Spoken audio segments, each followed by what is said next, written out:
नमस्कार दोस्तों, मैं महावीर भारती एक बार फिर आप सभी का महावीर भारती यूट्यूब चैनल पर हार्दिक स्वागत करता हूं।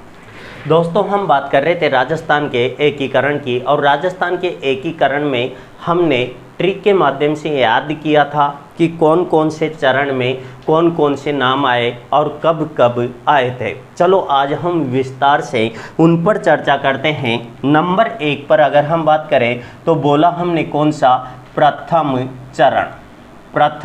चरण या फिर बोले तो पहला चरण, प्रथम चरण। नाम क्या था दोस्तों प्रथम चरण का? तो ये नाम था मत्स्य संघ। कौन सा नाम था? मत्स्य संघ नाम रखा गया। मत्स्य संघ नाम तो रखा गया, लेकिन इस नाम का सुझाव किसके द्वारा दिया गया था? मत्स्य संघ जो नाम दिया गया, यह किसके द्वारा दिया गया? तो दोस्तों ये नाम दिया गया था किसके द्वारा? के.एम. मुंशी के द्वारा यह नाम दिया गया था। किसके द्वारा दिया गया? के.एम. मुंशी के द्वारा नाम दिया गया था। दोस्तों मत्स्य संघ की अगर हम बात करें तो मत्स्य संघ कब का है? हमने याद किया था क्या? 18 मार्च कब का था? 1948 का था। कब का था? अरे 1948 1948 का था दोस्तों। यहाँ पर सेकंड नंबर पे आगे बात करें तो यानी मत्स्य संघ के अंदर कौन कौन सी रियासत शामिल हुई थी दोस्तों? तो ये वाला क्वेश्चन बनता है कि यानी मत्स्य संघ के अंदर कौन कौन सी रियासतें शामिल हुई थी। तो दोस्तों कौन कौन सी रियासतें थी? सीधा याद करो ना, ABC और कौन सी? डी। ABCD का मतलब क्या हुआ? A फॉर अलवर हुआ। A से कौन सा? अलवर। B से कौन सा? भरतपुर। B से भरतपुर। C से कौन सा? करौली। C से क्या? करौली। और D से क्या? धौलपुर। D से क्या है?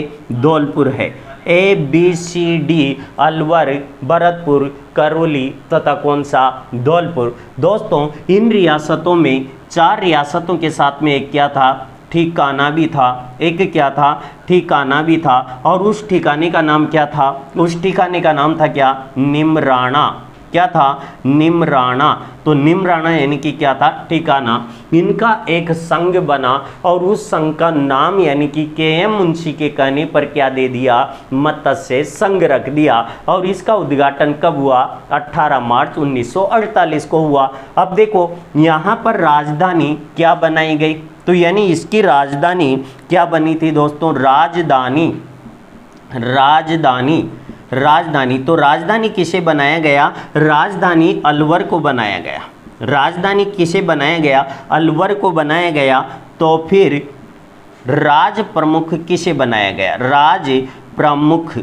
राज प्रमुख मत्स्य संघ के राज प्रमुख किसे बनाया गया था दोस्तों? तो राज प्रमुख किसे बनाया गया था? उदयभान सिंह को बनाया गया। किसे बनाया गया? उदयभान सिंह।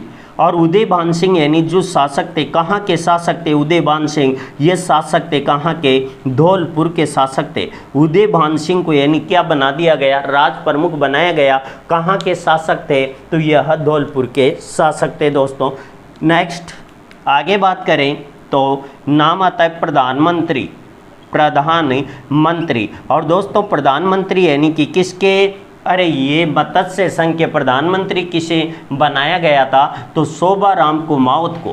किसे बनाया गया? शोभाराम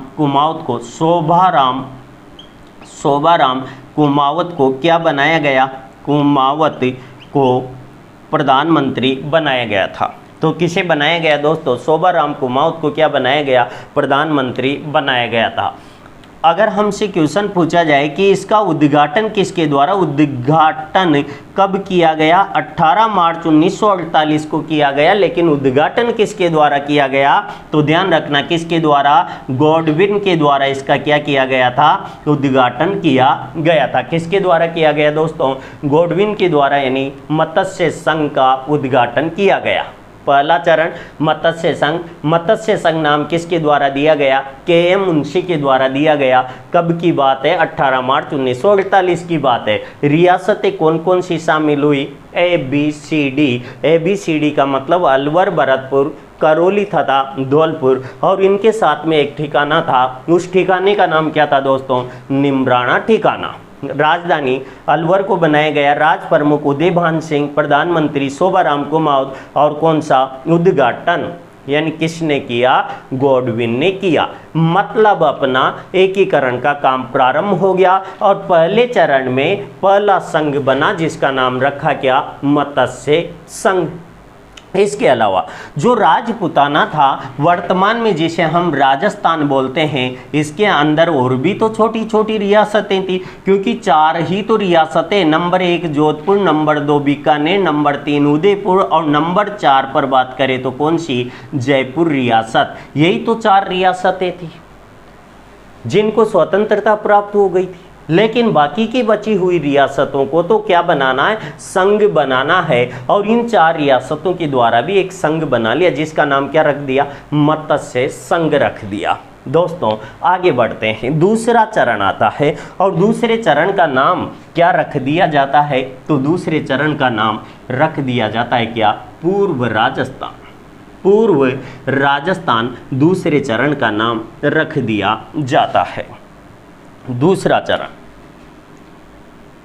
दूसरा चरण नाम क्या है दोस्तों, नाम है पूर्व राजस्थान। क्या है, पूर्व राजस्थान इसका नाम है, पूर्व राजस्थान नाम हो गया। बात है कब की, अरे बात है 25 मार्च 1948, 1948, 25 मार्च 1948 की बात है। चलो रियासत की बात करते हैं। रियासत कौन कौन सी रियासतें इसमें शामिल हुई थी, इस पर हम चर्चा करेंगे दोस्तों। अब अगर हम बात करें तो ये वाला जो क्षेत्र है, ये वाला क्षेत्र वर्तमान में किस नाम से जाना जाता है, हाडोती के नाम से जाना जाता है। और हाडोती में उस समय पर जो रियासतें हुआ करती थी उनकी संख्या कितनी थी, 3 रियासतें थी। और 3 रियासतों में कौन कौन सी रियासत थी, एक का नाम था कोटा, एक का नाम था बूंदी, और इसके अलावा कौन सी थी, तो एक थी झालावाड़। अतः दोस्तों इन 3 रियासतों ने मिलकर एक संघ बनाया, छोटा सा संघ जिसका नाम क्या रखा गया, हाडोती संघ रखा गया। हाडोती संघ के नाम से कौन सी, कोटा, बूंदी और झालावाड़ का एक संघ बन गया।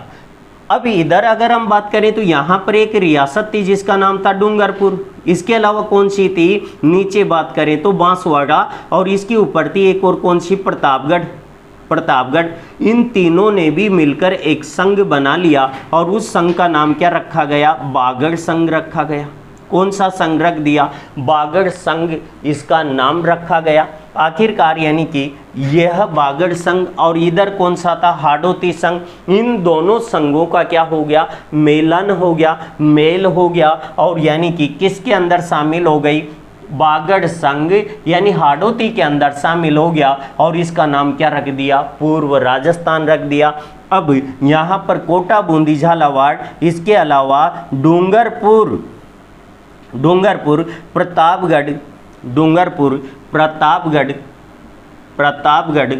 प्रतापगढ़ के अलावा कौन सी, बांसवाड़ा ये वाली शामिल हो गई। अब 2 छोटी छोटी रियासतें और थी जिनमें अगर हम बात करें तो कौन सी, शाहपुरा रियासत, और शाहपुरा वर्तमान में किस में आता है, भीलवाड़ा में आता है।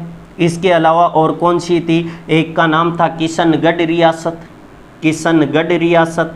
दोस्तों किशनगढ़ रियासत किसके अंदर वर्तमान में किशनगढ़ आता है, किसमें, अजमेर में। इनके अलावा एक और रियासत थी जिसका नाम था क्या, टोंक रियासत। ये तो दोस्तों यानी कि कौन सी रियासतें शामिल हो गई। इनमें एक क्या था, ठिकाना भी था, एक क्या था, ठिकाना, और ठिकाने का नाम क्या था, कुशलगढ़ किसके अंतर्गत आता है दोस्तों, बांसवाड़ा में आता है, बांसवाड़ा। आखिरकार यहाँ पर इन सभी ने मिलाकर क्या बना लिया, एक संघ बना लिया जिसका नाम क्या रख दिया, पूर्व राजस्थान रख दिया। लेकिन दोस्तों इस समय पर यानी कि कहाँ के शासक, बांसवाड़ा के शासक जब अपने विलय पत्र पर हस्ताक्षर कर रहे थे तो बांसवाड़ा के शासक का नाम था क्या, चंद्रवीर सिंह। चंद्रवीर सिंह, और चंद्रवीर सिंह ने विले पत्र पर हस्ताक्षर करते समय कहा था कि आज मैं मेरे मृत्यु दस्तावेज, किस पर? मृत्यु दस्तावेज यानी कि डेथ वारंट पर क्या कर रहा हूँ? हस्ताक्षर कर रहा हूँ। किसने कहा था? बांसवाड़ा के शासक चंद्रवीर सिंह ने ऐसा कहा था। तो ध्यान रखना, यानी कि हो सकता है क्वेश्चन पूछा जाए हमसे कि किसके द्वारा कहा गया था कि आज मैं अपने मृत्यु दस्तावेज या डेथ वारंट पर हस्ताक्षर कर रहा हूँ। तो किसने कहा था? चंद्रवीर सिंह ने कहा था। कहाँ के शासक थे दोस्तों? बांसवाड़ा के शासक थे। आगे बढ़ते हैं। पूर्व राजस्थान की राजधानी किसे बनाया गया? पूर्व राजस्थान की राजधानी बनाया गया किसे? कोटा को राजधानी बना दिया गया। क्या राजधानी बनी दोस्तों? कोटा राजधानी बन गई। अब इसके बाद में जब राज प्रमुख का नंबर आया तो राज प्रमुख कौन बने? तो राज प्रमुख कोटा के शासक जिनका नाम था क्या? भीम सिंह बन गए। कोटा के शासक क्या बने? भीम सिंह बने।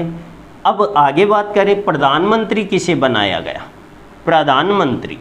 प्रधानमंत्री तो दोस्तों प्रधानमंत्री किसे बनाया गया था? तो प्रधानमंत्री साहब बने थे कौन? गोकुललाल असावा।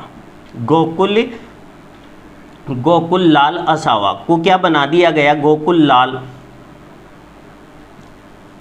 असावा को प्रधानमंत्री बनाया गया। असावा को प्रधानमंत्री बना दिया गया।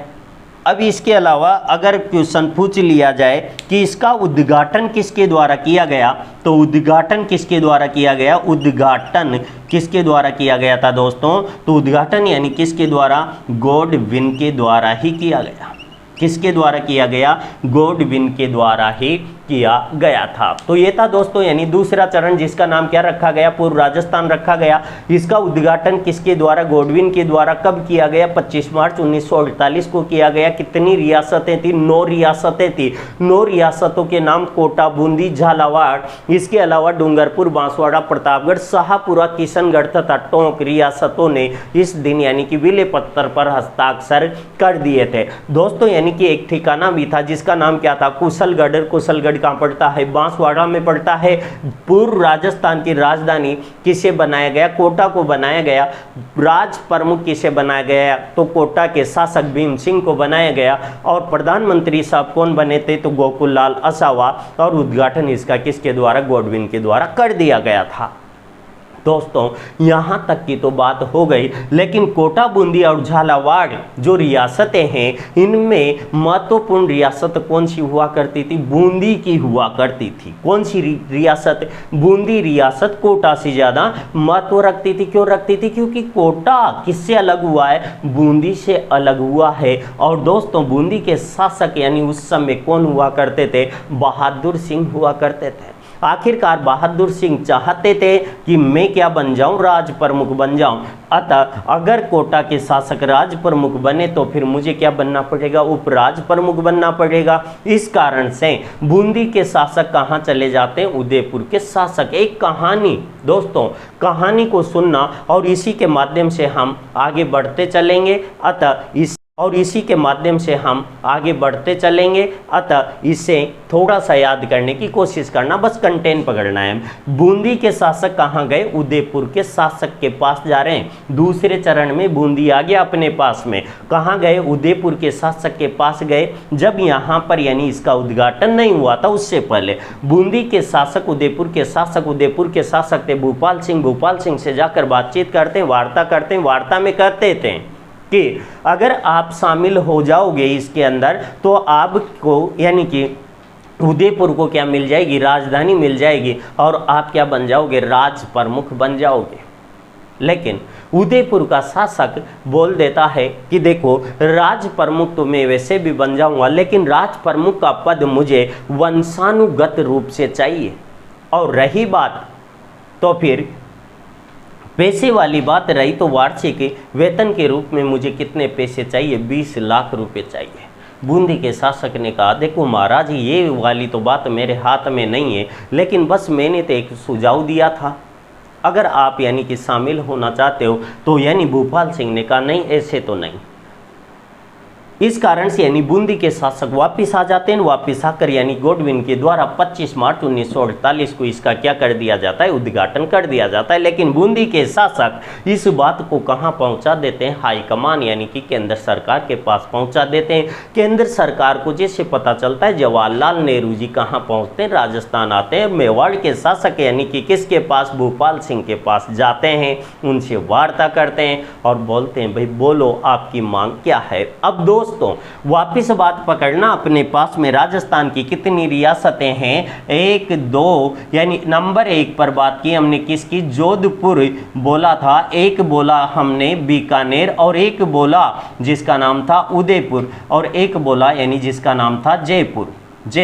यही तो वो रियासतें हैं जिनकी हमें बात माननी पड़ेगी। आखिरकार अगर इनकी कुछ मांगे हैं तो वह स्वीकार करनी पड़ेगी। इस कारण जवाहरलाल नेहरू जी कहाँ चले जाते हैं, उदयपुर जाते हैं और भूपाल सिंह से जाकर पूछते हैं कि हाँ बोलिए महाराज आपकी क्या मांग है, क्या डिमांड है। आखिरकार भूपाल सिंह जी कहते हैं कि पहली चीज़ तो ये है, जो ये राज प्रमुख का पद है ये मुझे किस रूप में चाहिए, वंशानुगत रूप में चाहिए। किस रूप में चाहिए, वंशानुगत रूप में चाहिए। जवाहरलाल नेहरू जी ने कहा कि चलो ठीक है, आपको ये पद वंशानुगत रूप में दिया और बोलिए, तो फिर पैसे वाली बात आ जाती, वेतन वाली बात आ जाती है। तो फिर बोलते हैं कि मुझे यानी कि कितना वार्षिक वेतन कितना चाहिए, 20 लाख रुपए चाहिए। कितने चाहिए, 20 लाख रुपए।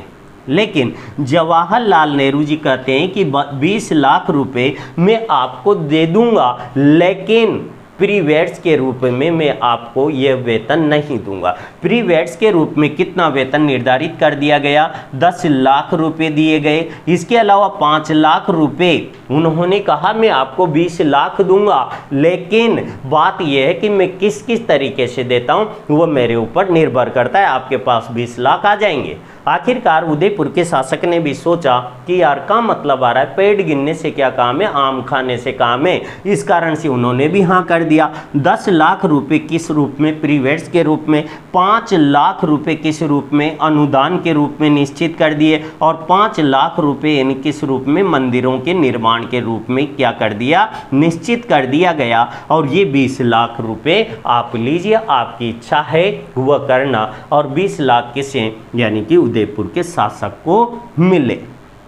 और अब उदयपुर के शासक भूपाल सिंह किसके लिए, हस्ताक्षर करने के लिए राजी हो जाते हैं। और राजी होने के बाद में जब ये हस्ताक्षर करते हैं तो दोस्तों कौन सा चरण आएगा, तीसरा चरण आएगा। राजधानी कहाँ चली जाएगी, उदयपुर चली जाएगी। रही बात तो यानी कि राज प्रमुख कौन बनने वाले हैं, भूपाल सिंह बनने वाले हैं दोस्तों। लेकिन अभी तो अपनी जो रास्ता है यह बहुत कठिन होने वाला है, क्योंकि जोधपुर, बीकानेर और जयपुर जैसी रियासतों ने अभी हस्ताक्षर नहीं किए। दोस्तों कौन कौन सी कठिनाइयों का सामना करना पड़ता है और कैसे यह शामिल होती है, शामिल होने के बाद में क्या किया जाता है, इन सब पर हम चर्चा करेंगे। लेकिन दोस्तों नेक्स्ट अगली क्लास में।